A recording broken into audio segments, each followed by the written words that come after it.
আমরা সকলে হিন্দুরা বিভিন্ন ধরনের দুর্গাপূজা, কার্তিক পূজা ও সে প্রথম থেকে শেষ পর্যন্ত পূজা করে চলেছি, ধর্ম পালন করে চলেছি। কিন্তু ধর্ম সম্বন্ধে কজন জানে? ধর্মতে আছে কি, গীতাতে আছে কি, এই সম্বন্ধে কজন জানে? এটাই আমার সব থেকে বড় প্রশ্ন। হিন্দু ধর্মতে কি, হিন্দু ধর্মের কোথায় কি লেখা আছে সেটা কজন জানে? তো তাই আমি একটা হিন্দুদের জন্য একটা সহজ এবং সংক্ষিপ্ত পদ্ধতি নিয়েছি, যাতে প্রত্যেক হিন্দু জানে হিন্দু ধর্ম কি, বিষয়বস্তু কি।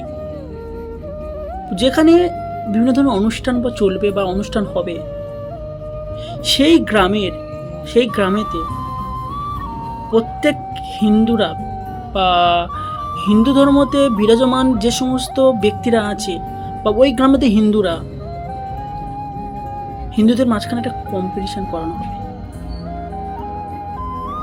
এমন এক ধরনের কম্পিটিশন যে উচ্চ ধর্ম সম্বন্ধে জ্ঞান কার বেশি, তাকে আমরা 3,000 2,000 টাকা প্রাইজ দেব।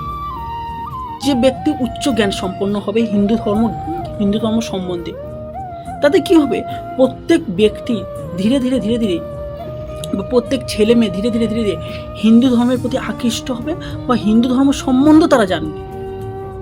পূজা সবার, কিন্তু ধর্ম সম্বন্ধে জ্ঞানও থাকা উচিত তার। দুর্গাপূজা কেন করা হয়, শিবের মাথায় জল ঢালা হয় কেন, এই কারণগুলো কি কেউ জানে? আশা করি কেউ জানে না। তাহলে ধর্ম পালনের সাথে সাথে ধর্মের জ্ঞানও যাতে তাদের মধ্যে আসে, এই উদ্যোগটা নিলে কেমন হয় আপনারা কমেন্টে জানাবেন।